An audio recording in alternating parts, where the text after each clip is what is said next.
조선의 과거 제도를 알고 보면 더 재미있는 정조대왕 이산. 자네가 이번 식년시에 적어놓은 식년시가 뭘까요? 결론적으로 얘기하면 식년시는 조선시대에 3년마다 실시하는 정기시험입니다. 문관을 뽑는 문과시험이었죠. 3년마다 실시하는 정기시험을 뭐라고 했다고요? 식년시라고 얘기했습니다. 3년마다 실시하는 정기시험을 뭐라고 했다고요? 식년시라고 했습니다. 문관 채용시험이었던 문과에서 3년마다 실시하는 정기시험을 뭐라고 했다? 식년시라고 얘기했죠. 여기 있네요. 식년시. 조선시대 관리등용제도를 보면 첫 번째 뭐가 있었다? 주로 뭘 통해서? 과거를 통해서, 그 다음 뭐요? 음서, 그 다음 천거를 통해서 선발하였다. 조선시대 관리는 공문을 이렇게 뽑았다, 이런 이야기입니다. 그래서 제일 먼저 우리가 뭘 살펴봐야 될까요? 당연히 과거에 대해서 살펴보도록 하겠습니다. 과거의 종류에는 문과, 묵과, 잡과가 있어요. 문무잡이 있었죠? 과거의 종류 뭐가 있었다? 문과, 과거의 종류에는 문과, 묵과, 잡과가 있었다. 문과에서 33명, 묵과에서 28명, 잡과에서 기술관을 선발했죠. 자, 살펴보면 문관을 뽑는 문과와 무관을 뽑는 무과, 그리고 기술관을 뽑는 잡과가 있었다. 문무잡이 있었죠. 조선시대 과거에는 뭐가 있었다? 문무잡이 있었다. 뭐가 안 보여요? 승과가 보이지 않습니다. 그 중에서도 우리가 고위 관원이 되려면 어디에 합격을 해야 된다? 문과에 합격하는 것이 유리하였다. 유리왕도 아니고, 고구려 2대왕 유리왕도 아니고 유리하였다. 그죠? 자, 문관시험이 있다고 얘기했죠. 무관시험, 그 다음 기술관시험이 있었다. 문관을 뽑는 시험 문과, 무관을 뽑는 시험 무과, 기술관을 뽑는 시험 잡과가 있었다. 그죠? 그래서 이 문관시험에는 소과가 있었고, 그 다음 대과가 있었다. 그리고 이 대과를 우리가 뭐라고 한다? 문과라고 한다. 이 대과를 뭐라고 한다고요? 문과라고 한다. 대과를 문과라고 한다. 소과 시험은 우리가 뭐라고도 얘기했냐면 생진과라고도 얘기했어요. 소과에 합격한 사람은 생원과 진사가 되었죠. 그래서 생진과라고 얘기했습니다. 문관 시험에는 다시 한번 정리해 봅시다. 문관 시험은 소과와 대과가 있었다. 소과는 생진과라고 했고, 왜? 생원과 진사가 되었으니까 대과는 문과라고 얘기했다. 그 다음 무관을 뽑는 시험이 뭐다? 무과다. 기술관을 뽑는 시험이 뭐다? 잡과다. 그죠? 근데 여기에서 특별히 소과와 잡과는 형광펜으로 갑시다. 이 소과와 요 잡과는 왜 이래? 이 둘이 만나게 해줘. 소과와 잡과는 뭐가 있었다? 소과와 잡과는 초시하고 복시가 있었다. 초시, 복시. 두 번 시험이 있었다 이 말이죠. 그리고 합격 증서로 뭘 줬다? 100패를 줬다. 100패. 흰색 바탕으로 합격 증서를 줬어요. 100패를 줬다. 100번 싸워서 졌다 이 말이 아니에요. 흰백자잖아요. 그 다음 여기 보시면 문관 채용시험의 이 대과와 무관시험인 무과 있죠. 이 두 개는, 그죠? 여기에는 뭐가 있었다? 세 번에 걸쳐서 시험이 있었죠. 초시, 복시, 전시가 있었다.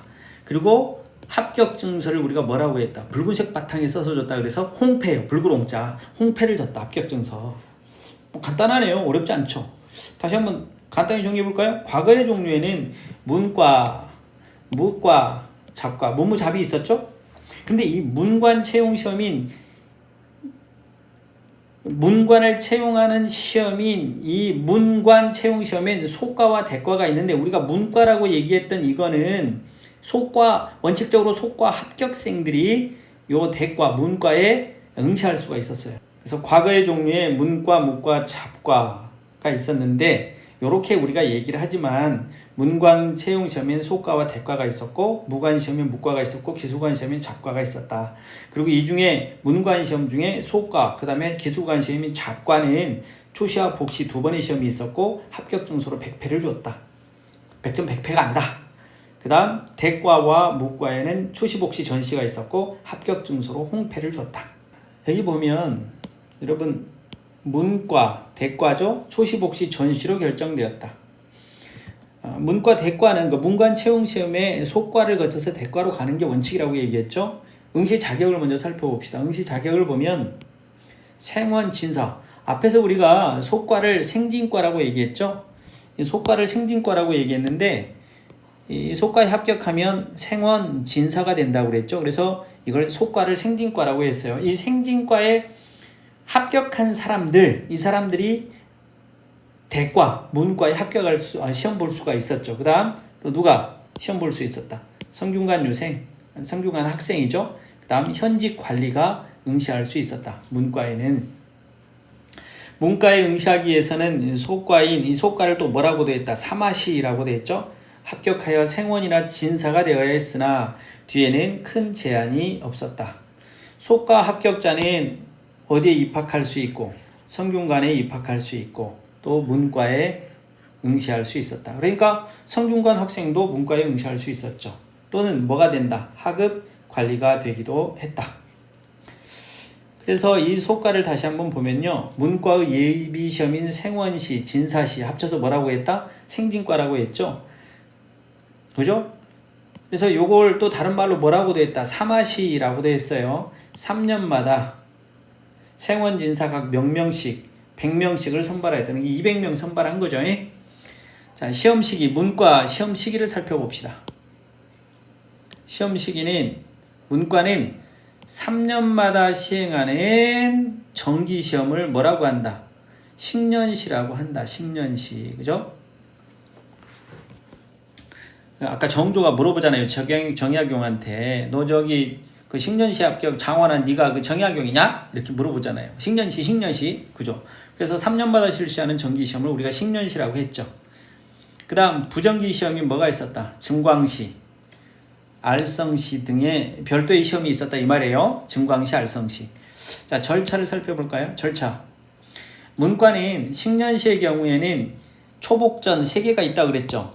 아까 우리가 살펴볼 때 문관 채용 시험 중에 쓸까요? 문관 채용 시험 중에 이 문과와 그 다음 무과는 뭐가 있었다? 초시, 복시, 전시가 있었죠? 초복전이 있었죠. 초시, 복시, 전시가 있었다고 이렇게. 지금 우리가 문과 이야기하고 있잖아요. 그래서 문과는 3년마다 정기적으로 시행하는 이 식년시의 경우 초시를 거쳐서 복시를 거쳐서 전시까지 갔죠. 초시는 각도의 인구 비례로 뽑고 그 다음에 2차 시험인 복시에서는 33명을 선발한 뒤에 그러니까 문과 2차 시험 복시에서 33명을 선발하죠. 그 다음 왕 앞에서 실시하는 전시에서 1등부터 순위를 결정하였다. 그죠? 문과의 뭐는 정기시험이 무슨 시험은 식년시는 이렇게 하였다 이 말이죠. 자, 그 다음 별시, 부정기 시험을 살펴봅시다. 정기시험이 3년마다 시험은 식년시가 있었고 부정기 시험인 증광시, 알성시가 있었는데 이 보면 이 증광시는 빛광자야. 그러니까 나라에 뭐가 있을 때, 빛이 날 때, 경사가 있을 때 치르는 시험이었다. 그러니까 뭐 어떤 경우일까요? 막 그 왕자가 태어나기를 기다렸는데 왕자가 태어났어. 나라의 경사죠. 이럴 때 보는 시험. 이걸 우리가 증광시라고 한다. 그 다음 또 무슨 시험이 있어요? 알성시가 있죠. 국왕이 문묘에 가서 제례를 올릴 때, 제사 지낼 때 이런 말이죠. 성균관 유생에게 시험을 치게 하여 성적이 우수한 몇 사람을 선발하는 과거 시험이다. 제사 지낼 때 성균관 유생들을 대상으로 시험을 치게 했죠. 이게 뭐다? 알성시다. 알성시. 그래서 별시에는 중광시와 알성시가 있었다. 문과 정리됐죠. 자, 다음 보면요. 문과와 같은 절차 초복전을 거친다고 했죠. 어떻게? 초시, 복시, 그죠? 전시 이렇게 초복전을 거칩니다. 그죠? 최종 선발 인원은 몇 명이었다? 28명이었다. 무신 선발 시험인 무과는 고려 말에 처음으로 도입되었다고 했죠. 공양왕 때. 그러나 실제로 처음 실시되었던 것은 조선 태종 때부터다. 그죠? 조선 태종 때부터 좀 너무 치우쳤다. 조선 태종 때부터 했다. 처음 실시된 게 언제부터다? 조선 태종 때. 그러니까 무과는 조선시대에 와서 시행되었다라고 우리가 그냥 일반적으로 말을 하는 거죠. 그 다음 잡과 봅시다. 잡과. 잡과는 뭐 하는 거예요? 잡과가 뭐죠? 기술관을 뽑는 시험입니다. 기술관. 잡과는 그냥 간단히 정리하세요. 이렇게 정리하면 돼요. 자벽에 음율, 발음도 안 나와. 자벽의 음율. 자벽의 음율. 말이 되죠? 자벽의 음율. 자벽의 음율. 잡과는 자벽의 음율이다. 이 잡과에는 역과, 의과, 음양과, 율과가 있었는데 4개가 있었네요. 그죠? 자, 잡과도 3년마다 치러졌죠. 분야별로 정원이 다 정해져 있었습니다. 잡과와 속과 우리 앞에서 문관 채용 시험이 있었죠. 문관 채용 시험엔 속과 대과가 있었고, 그죠? 그 다음에 무과가 있었고, 무관 채용 시험인 무과가 있었고, 그 다음 잡과가 있다고 그랬죠. 두껍게 해버리죠. 자, 잡과가 있는데, 그죠? 이 잡과가 있는데, 요 문관 채용 시험인 이 속과와 요 잡과는 뭐라고 얘기했어요? 2번 시험을 봤다고. 그걸 우리가 초시, 복시라고 얘기했죠. 1차 시험, 2차 시험. 그리고 문관 채용 시험인 요 대과와 무과는 요거 2개는 뭐다? 초시, 복시, 전시가 있었죠. 초시, 복시, 전시가 있었다. 이렇게. 그죠? 지금 요 얘기 하는 거예요. 일단 지우고. 한꺼번에 이렇게 더 크게 지우고. 지웠어. 자, 그리고 또 나갑니다. 그래서 이 초시는 너무 두꺼워. 살쪘어. 글씨가. 자, 초시는 해당 관청에서 봤죠. 기술관을 뽑는 잡과는 뭐가 있었다고 그랬어요? 자벽의 음율. 그런데 3년마다 치러졌고요. 정원이 정해져 있는데 초시는 해당 관청에서, 그리고 복시는 어디? 예조하고 그 다음 해당 관청에서 시행했다. 그러니까 과거를 담당했던 곳이 예조였구나. 우리가 이렇게 알 수 있죠. 역과가 있었고, 의과가 있었고, 음양과가 있었고, 율과가 있었다. 자벽의 음율 이렇게 정리하면 돼요. 잡과 합격자에게는 처음에는 홍패를 주었으나 뒤에 뭘로 바뀌었다? 100패로 바뀌었다. 자, 우리 과거 응시 자격으로 가볼까요? 과거 응시 자격. 과거 응시 자격은 원칙상은 양인이 응시 가능했죠. 그죠? 원칙상 양인이 응시 가능했다. 그러면 일반적으로 양인들이 막 시험 다 봤다. 이렇게 보면 안 되고요. 천인을 제외하고는 특별한 제한이 없었지만, 즉, 그래서 양인이 과격에 합격하여 양반으로 신분을 상승할 수 있는 기회가 보장이 되었지만, 그러나 먹고 사는 게 너무 힘들잖아요. 그러니까 원칙상 양인이 시험에 볼 수 있다 해도 주로 누가? 양반이 응시했다. 왜? 먹고 살기 힘드니까. 그죠? 이래서 과거 응시 자격에 다시 한번 좀 더 살펴보면요. 문과의 경우 탐관오리의 아들, 재간 여자의 아들과 손자 설에게는 응시를 제한하였다. 무과와 잡과에는 이 사람들도 다 시험을 볼 수 있었다라고. 과거에 응시할 때는 포적과 보단자를 제출했다고 합니다. 응시할 때 뭐요? 포적. 그 다음 보단자는 뭔데? 신분을 보증하던 신분이 뭐야? 신분을 보증하던 문서를 제출하도록 했대요. 여기에 누가 들어가요? 아버지, 부, 그 다음 조부조, 할아버지, 그 다음 증조, 그 다음 외조. 이렇게 사조를 적어 가문과 족파를 분명히 하였다. 이게 지금 신분제 사회라는 거 우리가 알 수 있죠. 그죠? 그 다음 천거와 음서제도가 있었습니다. 아까 과거제 외에 천거, 음서가 있었다고 그랬죠. 천거는 주로 기존의 관리를 대상으로 했어요. 과거를 거치지 않고도 천거로 고관의 추천을 받아서 간단한 시험을 치른 후 관직에 등용되는 거죠. 이 천거는 대개 뭐요? 기존의 관리들을 대상으로 하였습니다. 자, 그 다음 또 뭐가 있었다? 음서가 있었다. 음서.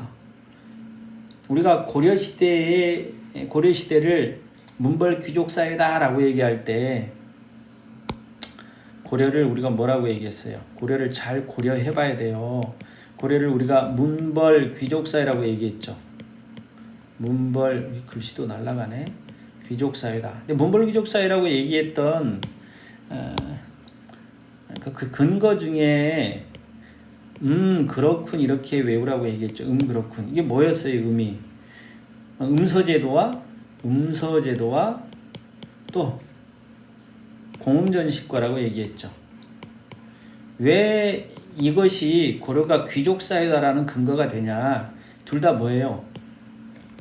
오품 이상의 관리의 자손 서재 질에게는 과거를 거치지 않고 이렇게 관직에 나아갈 수 있도록 했고요. 또 토지를 나누어줬단 말이에요. 그러니까 정치적 또 경제적 그리고 자기들끼리 통혼 관계를 통해서 사회적 이런 특권들이 유지되었어요. 이 귀족들에게. 그래서 우리가 고려 사회를 뭐라고 한다? 귀족 사회, 문벌 귀족 사회라고 얘기한다고 얘기했죠. 그죠? 얘기한다고 얘기했던 말이 참 재밌네. 그죠? 제주도 조랑말이에요. 그래서 자 지금 어디 하고 있었어? 음서하고 있었죠. 그러니까 음서가 조선시대에는 고려시대에 비하여 크게 줄어들긴 했어. 그죠? 그래서 2품 이상으로 우리가 줄어들어요. 뒤에서 바로 보겠습니다. 그리고 음서 출신은 문과에 합격하지 않으면 고관으로 승진하기도 어려웠어요. 좀 쪽팔려 했다 이런 이야기죠. 그러니까 우리가 조선사회를 과거를 통해서 진출한 이 관료들이 좀 더 우대받았기 때문에 문무 양반 관료 사회다라고 얘기해요. 고려는 귀족 사회다 그러고. 자, 조선의 음서. 과거를 거치지 않고 하급 서리에 나갈 수 있는 혜택을 주는 제도로서 그 대상자는 공신 및 2품 이상, 그죠? 여기 뭐라고 나와 있어? 2품이죠. 2품 이상의 자손 서제질이죠. 아들 자손 손자 사위서자서 서 동생 제자고 조카 제자. 그래서 자손 서제질 2품 이상 요걸 좀 기억을 해두자. 그리고 실직 3품에 현재 실제 관직이 있어. 3품의 아들과 손자 뭐 등등등 있는데 일단 요 정도 정리하면 될 것 같아요. 2품 이상으로 좀 축소가 되었다. 뭐 그렇다고 꼭 2품 이상만 그건 아니지만 2품 이상 일반적으로 이렇게 얘기할 수 있죠. 기타 시험에 보면 서리 선발 시험이 있죠. 서리 리과 중시라고 해서 승진 시험이 있었고요. 기록과는 영조 때인데 이미 기자의 늙을 노자예요. 그러니까 이미 늙으신 분들 영조 때 60세 이상의 문무인을 대상으로. 왜 영조가 오래 살았어요? 나이가 왜 자기 아들 자기가 죽였잖아. 사도세자를. 정조가 왕이 될 때까지 자기가 왕이 되어야 왕을 정치를 했어야 돼. 그러니까 자기가 나이가 많아. 그래서 60세 이상의 문무인을 대상으로 한 특별 시험인 기록과 제도가 영조 때 있었다 이 말입니다. 자, 인사관리제도 좀 살펴봅시다. 합리적 인사행정으로 관료적 성격이 강화되었다. 언제? 조선시대 때 들어와서 그렇다는 얘기죠. 그러면 합리적 인사행정이 뭐가 있었냐? 첫 번째, 상피제가 마련되어 있었고, 두 번째, 서경제가 있었고, 세 번째, 근무 성적을 평가했다. 제일 먼저 보면 상피제는 서로 피했다 이 말이야. 서로 상자에 피할 피자는 서로 피했어요. 상피제는 피한 거야. 권력 집중과 부정 방지의 목적으로 가까운 친인척과 같은 관서에 근무하지 않아. 출신 지역의 지방관으로 임명하지 않아. 그 지역으로 가봐요. 그 지역 자기 지역 가면 자기가 다 알아. 그래서 좀 친한 사람 잘해주고 뭐 이렇게 할 거 아니에요. 그죠? 그래서 안 돼요. 그 다음 서경제. 이건 인사의 공정성을 확보하기 위해서 오품위와 관리의 등용에는 서경을 거치도록 하였다. 이거 서경은 뭐였어요? 관리를 처음 임명할 때 사원부와 사관에서 심사하여 동의해주는 절차. 이거 앞에서 설명 한번 했는데 여러분 혹시 기억날라나? 기억 안 날라나? 그럼 내가 기억나게 해줄게요. 앞에서 고려시대 때 우리가 얘기할 때 대간제도가 있었다고 얘기했는데 대간제도 혹시 기억납니까? 대간제도는요. 대관과 간관이 이 대간을 이루었어요. 그 앞대가리, 앞머리를 따서 대간이 됐죠. 대관은 뭐였죠? 대관. 고려시대 때 대관이 있었고 조선시대 때 대관이 있었어요. 그죠? 그래서 이걸 내가 암기법으로 외웠단 말이야. 어떻게? 여기는 어사대가 됐죠. 고려시대 어사대. 이 대관은 너무 글씨가 굵나? 어사대. 그 다음 여기는 낭사. 중성문화상의 낭사. 그리고 요 대관을 다른 말로 우리가 이 감찰 탄핵을 담당했던 기구라고 얘기하죠. 감찰 탄핵 담당. 그죠?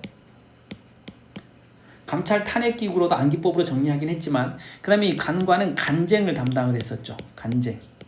왕은 뭐 잘못할 때 잘못했어요 막 이렇게 얘기하죠. 그래서 고려시대 때 어사대, 중서문화상의 낭사 이들이 고려의 대간이었어요. 조선으로 넘어오면 어떻게 돼요? 우리 박스를 그릴까요? 이렇게? 좋아요. 우리 박스 좋아해. 자, 이렇게 됐죠. 조선은 뭐예요, 여기? 당연히 사헌부가 되겠죠. 사헌부. 그럼 여기는 사관원이 되겠죠. 사관원. 이들이 뭘 이루었어? 대간을 이루었어. 그럼 이들은 무슨 역할을 했더랬어? 고려시대 때 우리가 외웠죠. 암기법 어떻게 외웠지? 대연왕, 서간뽕, 대연왕, 서간뽕 이렇게 외웠죠. 대연왕, 서간뽕 이렇게 외웠단 말이야. 대간은 어사대, 중서문화상의 낭사로 이루어져 있는데 이들이 뭐한다? 서경, 간쟁, 봉박의 권한을 가지고 있다고 그랬죠. 대연왕 서간뽕으로. 서경은 무슨 제도인데? 그렇지. 이 관리 임명에 이 동의권이 있었다니까. 이게 서경제도. 요건 간쟁이고 봉박은 잘못된 왕명을 되돌려 보내는 거였죠. 면박당해 버렸네. 봉박. 그게 조선시대에 와서도 여전히 있었는데 누가 담당했다? 사헌부와 사관원이 담당했고 이들을 우리는 대간이라고 했다. 사헌부는 대관이었고 사관원은 간관이었는데 앞머리를 따서 대간, 앞대가리 따서 대간이라고 했다니까. 그죠? 대연왕 서간뽕 이렇게 외우라고 했잖아요. 이런 거 외우라고 하면 그냥 외우세요. 한국사 능력시험 1급 1회 전국 수석이 그냥 나오는 거예요. 이해하고 외울 건 외워야 될 거 아니에요. 대연왕 서간뽕 이렇게 외우시면 됩니다. 일단 좀 지우자. 지우는 게 좋겠어. 대연왕 서간뽕 외웠어요. 대연왕 서간뽕. 자, 갑니다. 어디 갔어? 그래서 여기 있죠. 관리를 임명할 때 사헌부와 사관원에서 심사하여 동의해주는 절차. 이게 뭐다? 서경제도다. 합리적인 인사행정이 있었다. 그리고 근무 성적을 평가했죠. 하급 관리들의 근무 성적을 평가하여 승진 또는 좌천의 자료로 삼았다. 어떤 의미가 있냐? 인사관리제도의 상피제나 서경제 근무 성적을 평가했던 게 어떤 의미가 있냐? 이건 바로 합리적인 인사행정을 위한 제도가 갖추어졌고 그러므로 조선사회가 관료적 성격이 더욱 강해졌다고 보는 거죠. 귀족적 성격에서 관료적 성격이 훨씬 강해졌다고 볼 수 있는 거죠. 다시 한번 살펴볼까요? 귀족사회와 관료제 사회.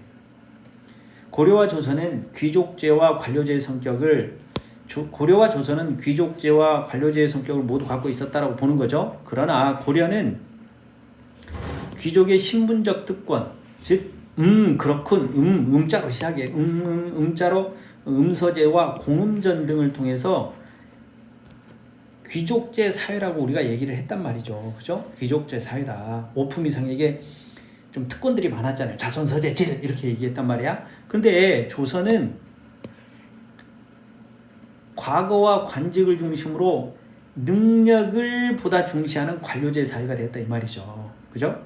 그래서 방금 이런 거 상피제, 서경제, 근무 성적을 평가했고 그 다음에 이것도 그 음서제도도 이품 이상으로 자손서재 질이 이렇게 축소가 되었단 말이에요. 그리고 좀 쪽팔려 했어요. 음서로 진출을 하면 실력이 없는데 아버지 뺑 믿고 갔다 이렇게. 이해됐죠? 또 나왔네요. 고려조선의 관리 등용제도 비교. 고려는 귀족 사회적 성격이 있고 조선은 관료 사회적 성격이 있다. 그래서 우리가 뭐라고 얘기했어요? 그냥 형광펜으로 가버릴까? 음서가 발달했다. 5품 이상의 자손 서재질. 근데 조선 사회는 음서가 제한되었다.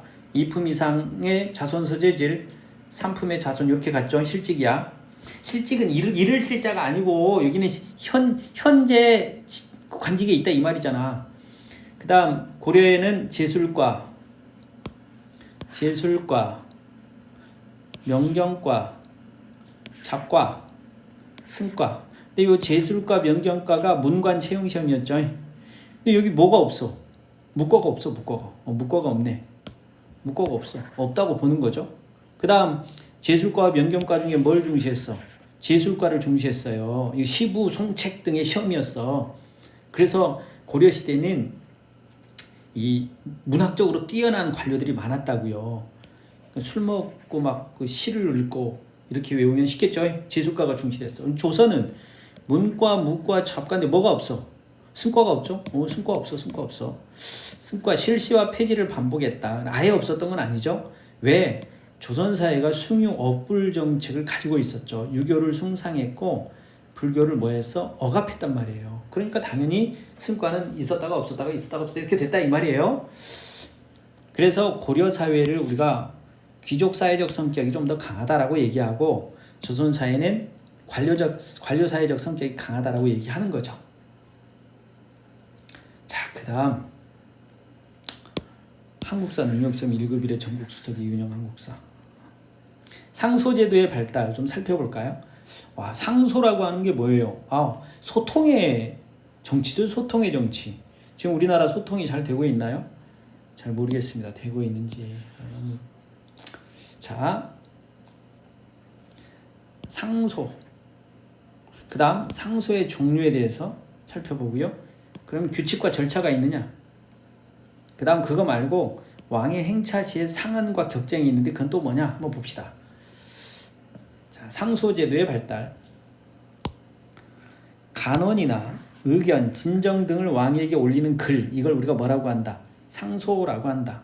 상소는 문무백관에서 평민까지 모두 다 할 수 있다. 상소의 종류를 보니까 먼저 만언소가 있어요. 만언이 뭐예요? 만언. 1만만자의 말씀. 말이 길어. 말 많다 이 말이에요. 말 많다. 그러니까 만언이나 되는 상소란 뜻으로 장문의 상소. 장문 길어. 그 다음에 응지상소가 있어요. 응지상소. 왕의 그러니까 구원교에 응하여. 무슨 말이냐? 왕이 구해. 야, 이번에 이런 일이 벌어졌는데 어떻게 했으면 좋겠냐? 그러자 거기에 응해가지고 내는 거죠. 그래서 응지상소죠. 그죠? 왕의 교지에 응해서 내는 거야. 그래서 응지야. 응지. 그죠?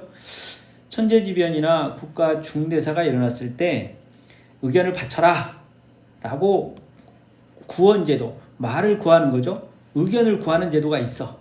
이 구원제도 이때 올리는 상소를 응했다라고 해서 교지에 응했다 그래서 응지상소예요. 그 다음 연명상소가 있었어요.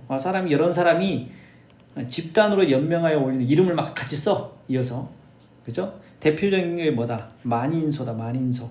강화도주의하기 위해 개화 반대 운동을 볼 때 위정척사파 이만손의 영남 만인소가 있죠.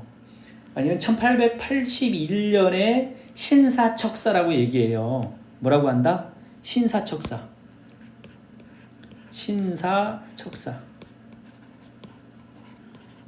이건 1880년에 제2차 수신사로 일본에 갔던 김홍집이 조선책략이라는 책을 갖고 들어오잖아요. 이 조선책략의 내용에 보면 친중국 결일본 연미방 이런 내용들이 있는데, 그리고 여러 가지 이런 개화시책에 대한 내용이 있는데 요걸 반대하는 거예요. 그래서 개화 반대 운동인데 그게 대표적인 사람이 누구였다? 이만손이 영남 만인소를 올렸다. 이게 연명상소죠.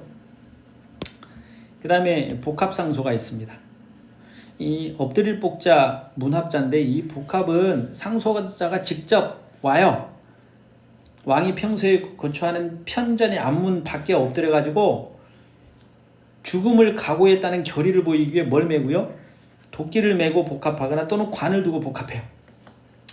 그러니까 직접 문 앞에 엎드렸다 이게 복합이야. 근데 뭐 도끼도 가져오기도 하고 관도 가지고 와. 그죠? 그럴 때 그렇게 이거 안 받아들여지면 일단 죽여도 좋습니다. 뭐 이런 거죠.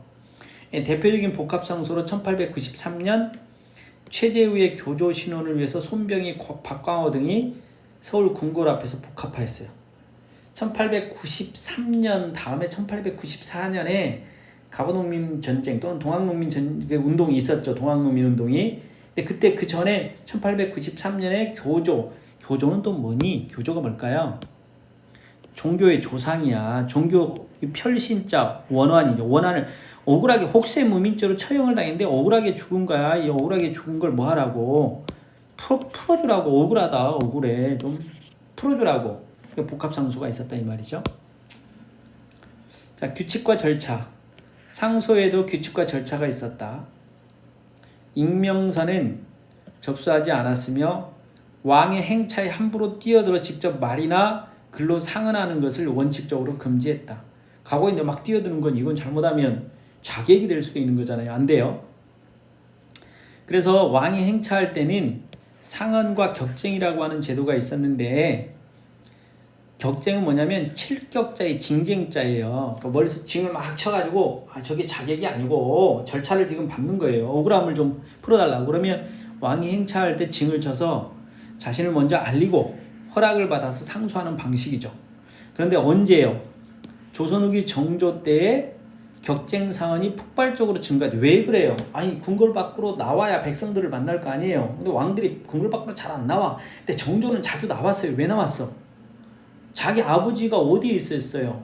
수원 화상을 건설하고 아버지를 그쪽으로 옮겼잖아요. 그러니까 아버지 묘를 가려면 궁궐 밖으로 나와야 될 거 아니에요. 궁궐 밖으로 나와서 아버지 묘가 있는 수원 화상까지 가야 돼. 그러니까 어때요? 가는 와중에 백성들을 만날 거 아니에요. 그러니까 백성들이 뭐 했다? 징을 막 치고 와가지고 왕한테 억울함을 호소하는 거죠. 그러니까 정조 때 격쟁 사안이 폭발적으로 증가했다면 당연히 맞는 거죠. 그 다음 장계에 지방에 파견된 관원, 관찰사, 병사, 수사 등이 그 지역의 중요한 일을 국왕에게 보고하거나 청할 때 주로 썼다. 그러니까 이순신이 이겼습니다 하고 이순신 장군이 최초의 승리가 옥포해전이라고 그랬죠. 최초의 승리는 옥보다 소중해. 그러니까 옥포해전에서 승리를 하고 장계를 올린 거죠. 그 다음 서계. 이쪽으로 와서 서계. 그 서계가 아니야. 왜 이래? 서계. 서계는 뭐냐면 임금의 명을 받고 특별한 임무를 띠고 출장을 다녀온 관리들이 내는 보고서죠. 특히 암행어사의 서계가 유명하다. 조선시대 외인, 야인의 입국 사증을 겸했던 외교 문서였다. 서계. 암행어사의 서계가 유명해. 특별한 임무 때문에 그러고 이미 파견된 관찰사들이 보낸 건 우리가 장계라고 얘기했습니다. 그죠? 그래서 오늘 우리가 아까 앞에서 배웠던 거 있었죠.